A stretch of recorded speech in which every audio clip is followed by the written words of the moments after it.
What's up YouTube, this is Scruffy from TeamDarkHorse, and I'm going to give you guys an updated look of my old Light Hero Beat deck. First off, I just want to say thank you to everybody who subscribed to us. We finally have 100 subscribers, and I feel like that's a pretty big deal. I didn't think the channel would actually get that many people, especially this quick. I know we've only been up for 5 months, but that's pretty cool. I think that's awesome. So thank you guys. Just continue to watch our vids and we'll keep making them. So anyways, this is Light Hero Beat. I finally came back to the deck after, I guess, playing a whole bunch of other things. I mean, a lot of things I didn't even post on YouTube, but it was pretty fun. I played this at my locals the other day, and it got first place. Played 2 Gravekeepers, 2 6-Sams, Jinzo OTK, and Junk Doppel Plants. Or yeah, that's that deck. And it went 5-1. Overall with the matches. I lost a match to Gravekeepers. I was so upset about that though. I feel like I should have won that one, but yeah, so here's the deck. One Stratos. I have used this thing's effect, the second effect, to destroy spell and trap, because Gravekeepers were a pretty big problem. I used up both MST. I didn't have any Alias or Stratos left, so I had dead Sparks in my deck, and I kind of had very few outs to the third Necro Valley, but I have used this thing's second effect. It's pretty cool. Just, I guess, don't forget to use it if you're playing this deck. I mean, you always go for this for emergency unless you have a Spark in hand. So Stratos is amazing. You got the 3 Alias. Again, this is the biggest thing in the deck. Like Honest target, Rhoda target, emergency target, Gemini Spark target, Hero Blast target, Miracle Fusion target. This thing's the shit. 3 Thunder King. This stops a majority of the meta, especially if you can do it like first turn. Just they can't search, they can't synchro, they have to set something or waste their outs on it, and then you can just successfully do your other plays after they've used their Deep Prison, their Torrential, just something to get rid of it off the field, because T-King's really good. Plus it's a light target, so I would just play the 1 Sidra. Special summon it. It's pretty good against the GKs because they can't get over it. They're gonna have to use something up on it. So plus it's you can take their special summon it and just contact fuse with their formulas if Plant Synchro leaves their formulas on the field. So it's pretty good.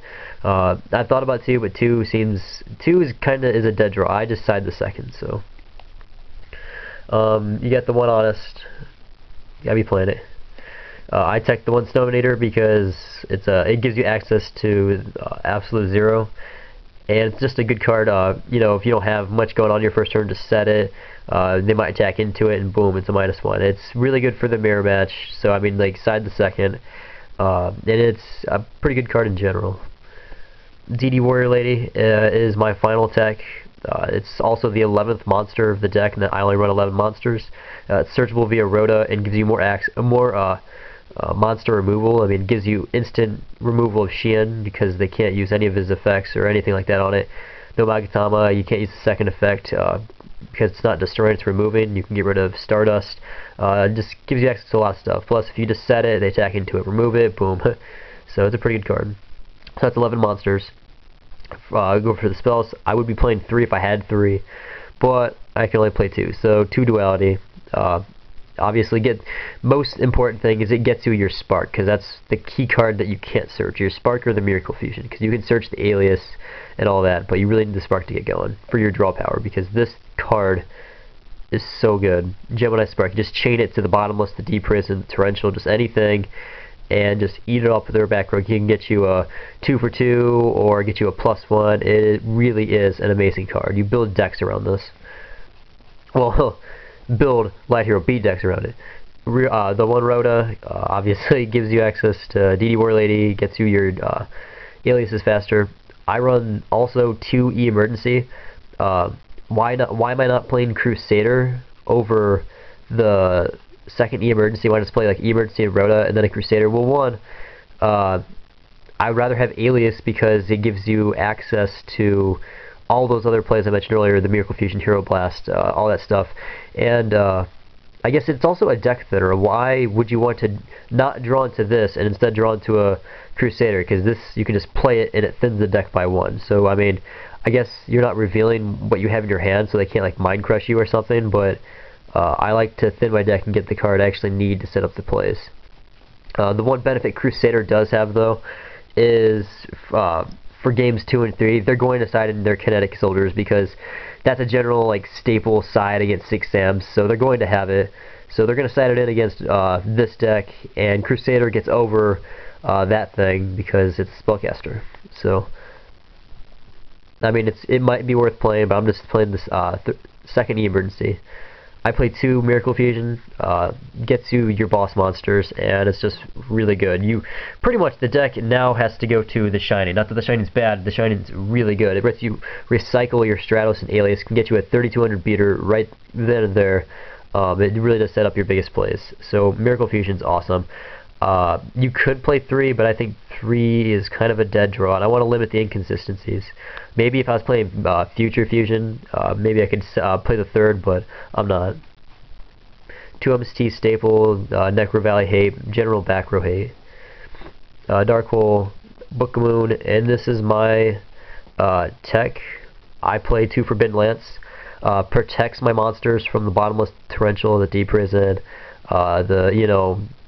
any kind of that like weird stuff. And if they trap stun, I can still have my Forbidden Lance ready to go. I just like this because it keeps the T-King on the field. It prevents the Shining from being Deep Prison, because if you Deep Prison, the Shining doesn't get its effect.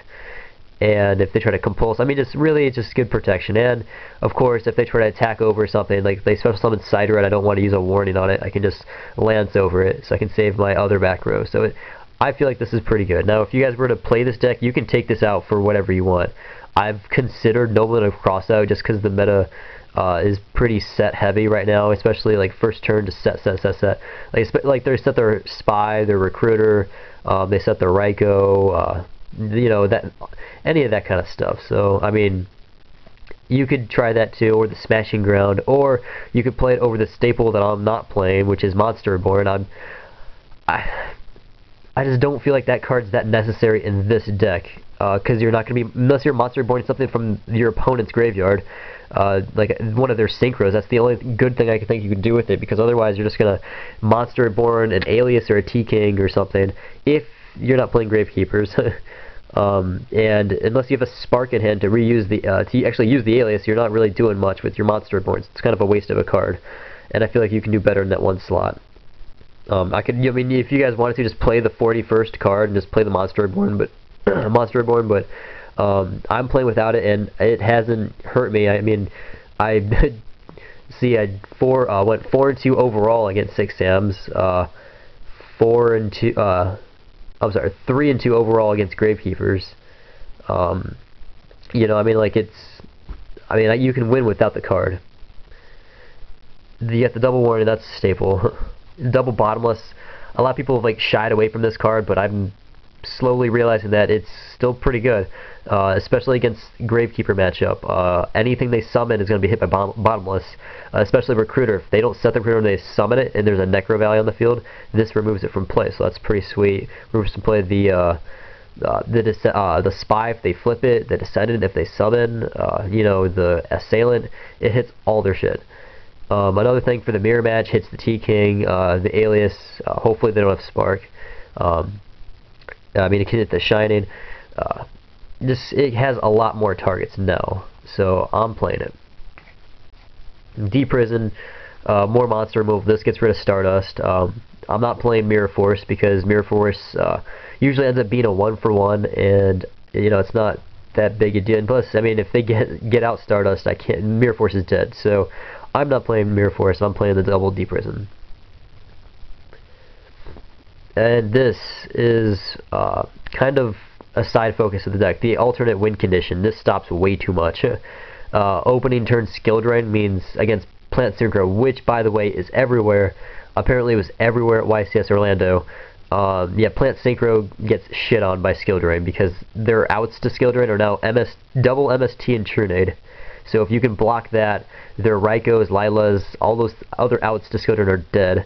And they can't junk Synchron, they can't debris. They can still Tengu and like sync out and shit, but I mean that's why you have all these other cards in your deck that can deal with that. Skill drain just stops all their effects. It's so good. I mean, if you're playing Gravekeepers, I would side out 1.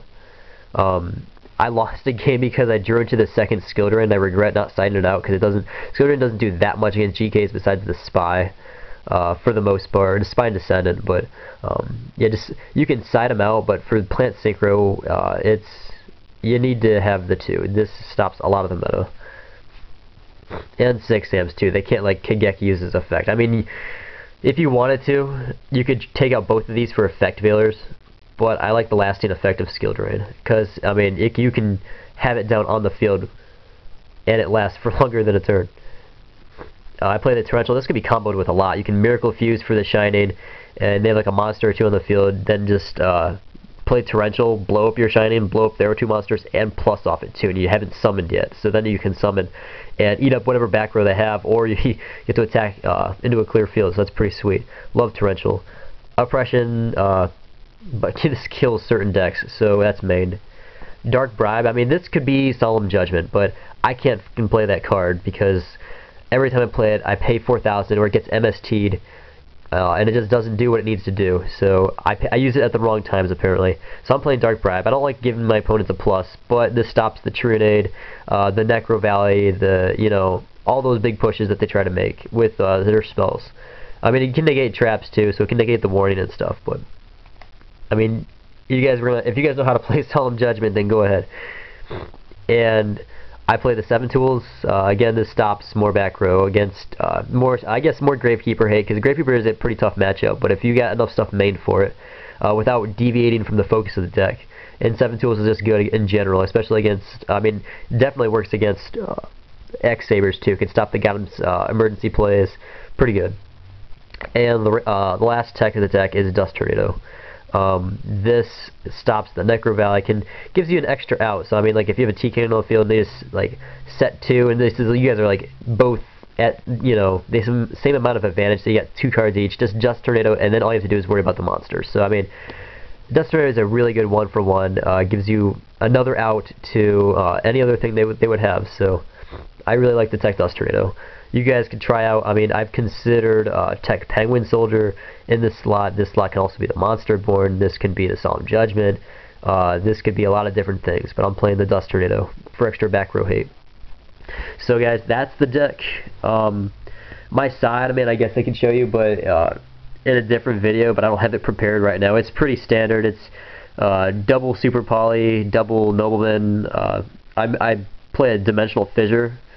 Let's see, double Breaker, I think double Doomcal. I think there's a Chain Dip in there. It's just some other stuff. So that if you guys want to see that, just let me know. I can like maybe post a comment or something. But that's the deck, guys. Hope you like it. Make sure to rate, comment, and subscribe. And again, I appreciate everyone for the help for the achievement of 100 subscribers. It's a pretty big deal, and I think that's awesome. So thank you guys. This is Scruffy from TeamDarkHorse. I will see you guys later.